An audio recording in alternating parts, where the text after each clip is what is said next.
Hello everyone, I am Meenu. Episode की तरफ पढ़ने से पहले आप सभी के लिए राइटर की तरफ से एक मैसेज है। तो चलिए मैं आपको बताती हूँ अपनी ज़ुबानी हमारी ऑथर यानी मिस प्रियांशी का message. Hello everyone, firstly thank you so much कि आपने इस स्टोरी को अपना प्यार दिया। लेकिन जैसा कि आप लोग सब देख रहे हैं कि इस कहानी को पहले सीज़न की तरह अच्छा रिस्पॉन्स नहीं मिल रहा है। मैंने तकदीर टू बहुत उम्मीद और मेहनत से लिखा है, लेकिन फिर भी शायद कहीं कोई कमी रह गई है। इसलिए मैंने सोचा है कि अगर आने वाले एपिसोड्स में भी इसका रिस्पॉन्स अच्छा नहीं रहा तो मैं इसे शॉर्ट में ही ख़त्म कर दूंगी, जिससे ये स्टोरी एक स्ट्रेट फॉरवर्ड शॉर्ट स्टोरी में कन्वर्ट हो जाएगी। आप सभी मुझे कमेंट के थ्रू अपना फीडबैक ज़रूर शेयर करें। मैं आप सभी के कमेंट्स का इंतज़ार करूंगी। Thank you. Keep supporting. तो चलिए शुरू करते हैं कहानी का एपिसोड नंबर 7। शनाया के गोरे जिस्म पर पिंक कलर की साड़ी स्लीपिंग ब्यूटी के प्रिंसेस अरोरा की तरह लुक दे रही थी। उसने अपने काले बालों की एक पोनीटेल बनाकर रखी थी। शनाया अपनी नीली आंखों से ड्रेसिंग टेबल में रखे सिंदूर को देख रही थी। शादी करना नहीं चाहती थी, इसलिए घर से शादी के जोड़े में भागी।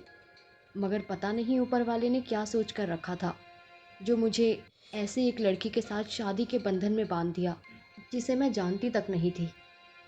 पिछली रात। दिशा, तुम ये क्या कह रही हो? तुम्हें तो पता था मुझे इतनी जल्दी तुमसे शादी नहीं करनी थी, लेकिन तुम्हारी जिद की वजह से मैं मान गया और मैंने ये बात मीडिया को भी बता दी। और तुम मुझे अब कह रही हो कि तुम मुझसे शादी नहीं कर सकती। और वजह क्या है? तुम्हारा एक्स। रियली मिस दिशा मुखर्जी। ऋषभ, कबीर वापस आ गया है और उसने मुझसे अपनी गलती की माफ़ी भी मांग ली है। तो तुम ही बताओ, मैं उसे छोड़कर तुमसे शादी कैसे कर लूँ? He is my love. He is my first love. Oh, first love. Disha Mukherjee, तुम्हें ना मुझसे रिलेशनशिप में आने से पहले ये सोचना था अपने फर्स्ट लव फर्स्ट रिलेशनशिप के बारे में। और तुम्हारी मुझसे शादी नहीं करने की दूसरी वजह क्या है, मैं जान सकता हूँ? दूसरी वजह यह है कि कबीर के डैड ने मेरे डैड से शादी की बात करके आज हमारी सगाई कर दी है। तो मैं कैसे ये रिश्ता छोड़ के तुमसे रिश्ता बनाऊँ? और मैं अपनी फैमिली के खिलाफ नहीं जा सकती। और राठौर्स का क्या? उनकी कोई इज्जत नहीं है। दिशा, तुम्हें ना इस धोखेबाजी की सज़ा तो मिलकर ही रहेगी, वो भी तुम्हारे उस आशिक और अपने परिवार के साथ। और शादी तो मैं करके ही रहूँगा, तुमसे नहीं तो किसी और से, वो भी 2 घंटे के अंदर। कल ठीक 10 बजे तुम्हें मेरी शादी की ब्रेकिंग न्यूज़ मिलेगी। Be ready. Hello. Hello Rishabh. ये कहकर ऋषभ ने दिशा का कॉल कट कर दिया और उसने अपने असिस्टेंट राघव को कॉल लगाया। जल्द ही एक लड़की ढूंढो शादी करने के लिए। ऋषभ का गुस्सा देखकर उसे ऋषभ से कुछ पूछना ठीक नहीं लगा। ओके सर, मैं जल्द ही एक लड़की ढूंढता हूँ। ऋषभ ने कॉल कट कर दिया। वो गुस्से से पागल हुए जा रहा था। उसे कुछ समझ में नहीं आ रहा वो क्या करे। दूसरी तरफ शनाया। शनाया शादी से भाग गई थी। शनाया रोड पर अपने लहंगे को अपने दोनों हाथों से पकड़कर भाग रही थी। शनाया भाग। इससे अच्छा था कि शादी ही कर लेती, कम से कम ओलंपिक की तरह दौड़ना तो नहीं पड़ता। शनाया ने खुद को कोसते हुए कहा। वो बिना रुके पीछे मुड़कर देखती है, तभी वो किसी से टकरा जाती है। वो गिरने वाली होती है, लेकिन किसी की मजबूत बाहें उसे पकड़ लेती हैं। शनाया ने तो डर के मारे अपनी आंखें ही बंद कर ली। उसने अपनी नीली आंखों को खोलकर देखा तो पाया कोई अपनी नीली आंखों से उसे ही देख रहा है। उस शख्स के फ्रंट के कुछ बाल उसके चेहरे पर आ रहे थे, परफेक्ट जॉ लाइन और उसके साथ परफेक्ट बियर्ड। शनाया उसकी नीली आंखों में कहीं खो सी गई थी। ऋषभ का भी हाल कुछ वैसा ही था। शनाया की खूबसूरती उसे उसकी तरफ खींच रही थी, खासकर उसके नेचुरली पिंक होठ।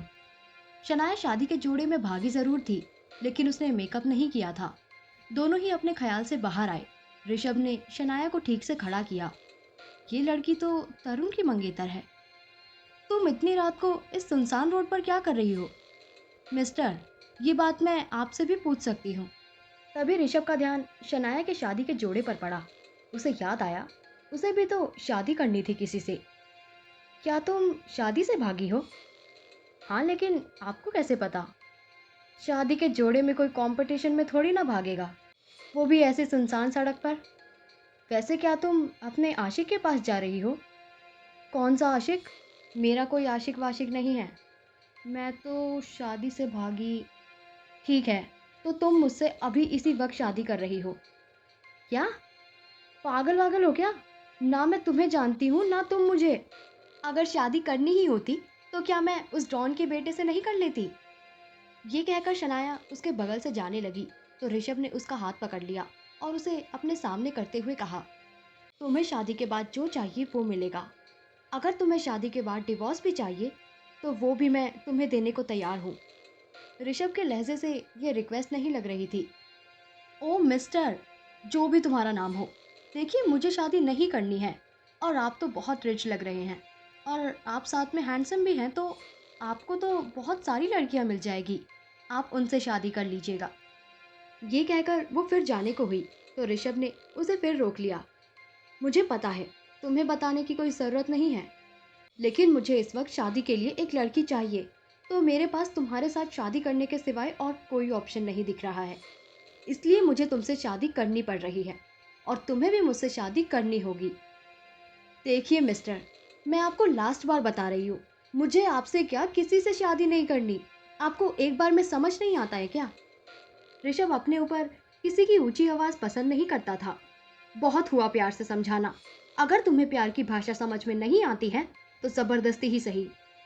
ये कहकर वो अपना रुमाल निकालकर उसके हाथों को बांध देता है और उसके पीठ को अपने सीने से लगाते हुए और उसके बंधे हुए दोनों हाथ के साथ उसे पकड़ता है और अपना फोन निकालकर राघव को कॉल लगाता है।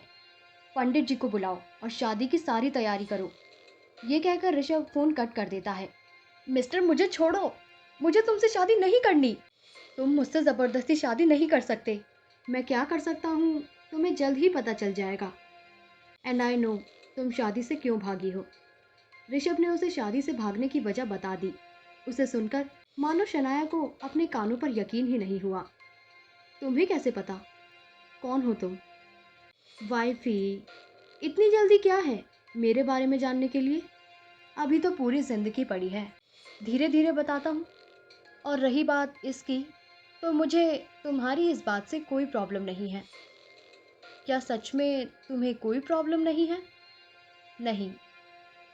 ठीक है, तो मैं तुमसे शादी करने के लिए तैयार हूँ। Flashback and. कल मैं शादी के लिए मान तो गई थी और शादी हो भी गई, लेकिन ऋषभ की फैमिली मेंबर्स कहाँ हैं? अगर उन्हें ये शादी मंजूर नहीं हुई तो? और ऋषभ मेरे बारे में इतना कैसे जानता है? शनाया की ऐसी कौन सी बात है जिसे सिर्फ शनाया और ऋषभ के सिवाय कोई नहीं जानता था? क्या राठौर फैमिली इस शादी के लिए मानेगी? और क्या ये जल्दबाजी का रिश्ता टिक पाएगा? जानने के लिए सुनते रहिए कहानी के आने वाले एपिसोड्स। Thank you.